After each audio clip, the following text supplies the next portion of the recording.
Avec du recul, la nature c'est un petit peu comme Pokémon. Certains animaux sont extrêmement communs et abondent sur la surface du globe, tandis que d'autres sont de véritables Pokémon shiny comptant une poignée d'individus. La plupart du temps, ces espèces animales d'une rareté absolue vivent reclus dans des régions sauvages et inexplorées. Poussés au bord du gouffre par l'évolution et par les dérives de l'être humain, ces animaux légendaires sont les derniers représentants de leur espèce. Bienvenue à bord du Nautilus. Aujourd'hui, je vous propose de partir à la découverte des animaux les plus rares du monde. Et on commence dès maintenant avec la 5e place.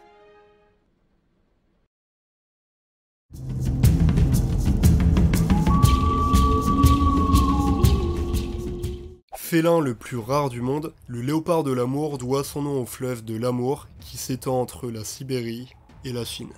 Cette grande panthère dotée d'une taille d'1m60 et pouvant dépasser les 50 kg évolue dans les forêts et les zones rocheuses escarpées. Un environnement accidenté qui lui permet de traquer les chevreuils, les cerfs ou encore les sangliers qui s'inscrivent à son régime alimentaire. Braconnés pour leur fourrure et subissant de plein fouet la déforestation et la destruction de leur habitat, les populations de léopards de l'amour ont drastiquement chuté au cours du dernier siècle.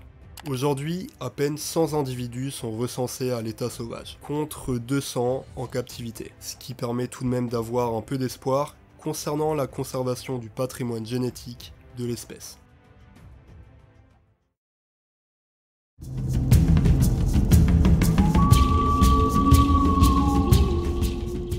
Officiellement considérée comme espèce éteinte à l'état sauvage, l'ara de Spix est pourtant parvenue à revenir d'entre les morts.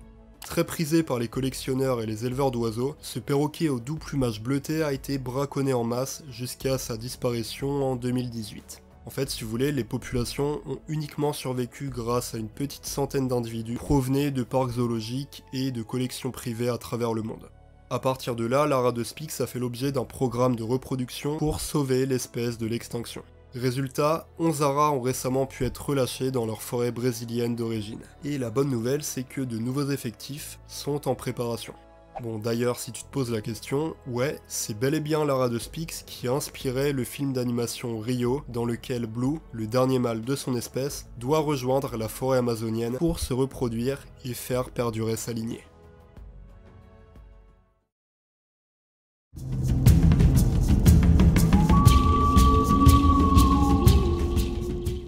Je te présente le Saola.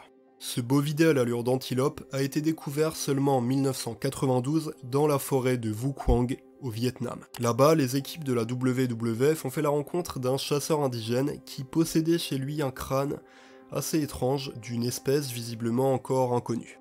Il aura alors fallu attendre l'année 1999 pour que les pièges photos disséminés dans les forêts du Vietnam et du Laos révèlent les toutes premières images de Saola. Chassé pour sa viande et pour ses majestueuses cornes inclinées vers l'arrière, le Saola aurait été poussé à se réfugier dans les zones les plus profondes et les plus reculées des forêts vietnamiennes.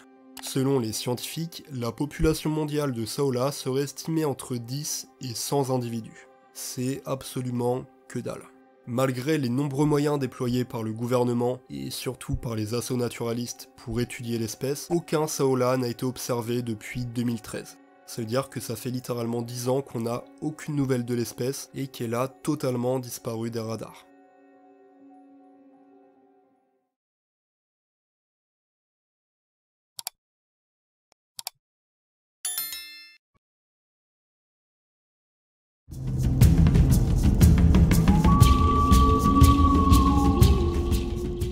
Direction les eaux turquoises du golfe de Californie pour partir à la recherche du vaquita.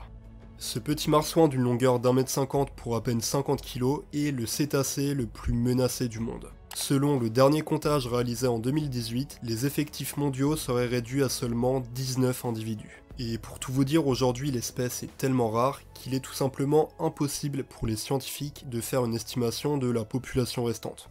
Comme la grande majorité des animaux marins menacés d'extinction, le vaquita subit de plein fouet les carnages causés par les filets de pêche.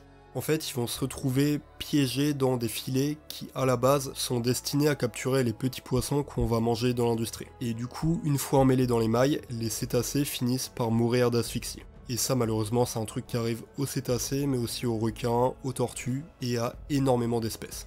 Malgré les efforts colossaux de la part des femelles vaquita pour donner naissance le plus rapidement possible, l'espèce est toujours l'une des plus menacées du monde. Et le plus dramatique dans tout ça, c'est que tant qu'on ne retournera pas vers des modes de pêche plus durables, on n'a absolument aucune chance de sauver le vaquita de l'extinction.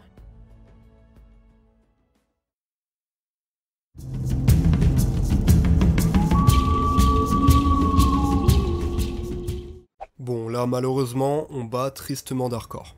La population de tortues géantes à carapace molle du fleuve bleu est estimée à 3 individus dans le monde entier. 2 en captivité et un seul à l'état sauvage.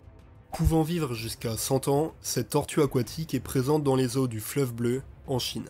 Et d'ailleurs, c'est l'une des plus grandes tortues d'eau douce de la planète. Comme son nom l'indique, elle a la particularité d'avoir une carapace complètement molle, ce qui lui donne une apparence vraiment particulière et personnellement je la trouve vraiment magnifique. Je vous le donne en mille, la tortue géante à carapace molle du fleuve bleu, ce nom est beaucoup trop long, a connu un immense déclin au cours du XXe siècle à cause de la construction de barrages et d'infrastructures humaines sur les rives du fleuve bleu, ce qui a donc détruit les zones de ponte et ce qui a complètement bouleversé son écosystème. Aujourd'hui, les soigneurs du zoo de Suzhou en Chine prennent extrêmement soin du dernier couple restant à l'échelle mondiale. Et j'imagine même pas la pression que doivent avoir les soigneurs. Mais malheureusement, le mâle serait visiblement trop vieux pour s'accoupler avec la jeune femelle. J'adore le sexe. Salut Christiane, on se retrouve après. Les zoologistes et naturalistes partent donc régulièrement en expédition sur le fleuve bleu à la recherche du Saint Graal, un jeune mâle fertile qui représente le dernier espoir de son espèce. L'extinction des espèces est un phénomène complètement naturel. Parfois, il faut que des formes de vie disparaissent pour laisser place à d'autres. C'est simplement l'histoire de la vie.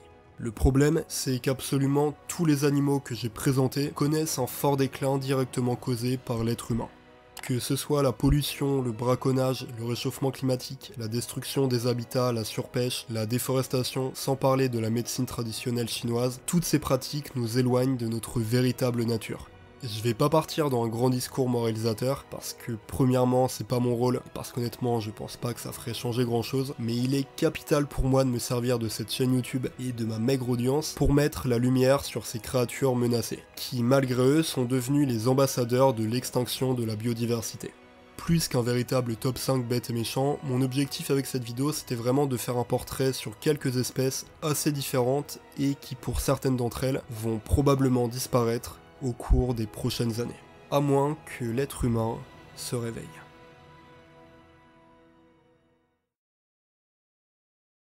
Merci à tous d'avoir regardé cette vidéo. Bon, c'était pas une vidéo des plus joyeuses, mais c'est un sujet qui me tenait vraiment à cœur. Le but avec le format top 5, c'est vraiment de balayer des thématiques assez généralistes, mais évidemment si tu veux une vidéo plus en détail sur un des animaux que j'ai pu citer dans la vidéo, bah n'hésite pas à me le dire dans les commentaires, et du coup je pourrais potentiellement en faire un épisode de Naturalia.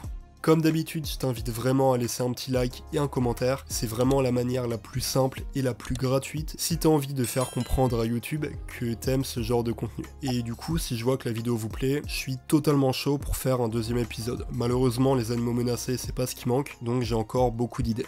Et dernier petit point, si jamais tu veux avoir accès à du contenu exclusif, si tu veux être au courant des dernières actus sur la chaîne, et surtout si tu veux pouvoir voter dans les sondages qui permettent de choisir les thématiques des prochaines vidéos, je t'invite à me rejoindre directement sur Instagram. Donc d'ailleurs, dans le dernier sondage pour le nouvel épisode de Naturalia, je vous ai donné le choix entre le manchot empereur et la panthère des neiges. Et sans grande surprise, vous avez été une très grande majorité à voter pour la panthère des neiges. Donc la vidéo sortira dans 2 semaines. Ce sera un petit peu votre cadeau de Noël.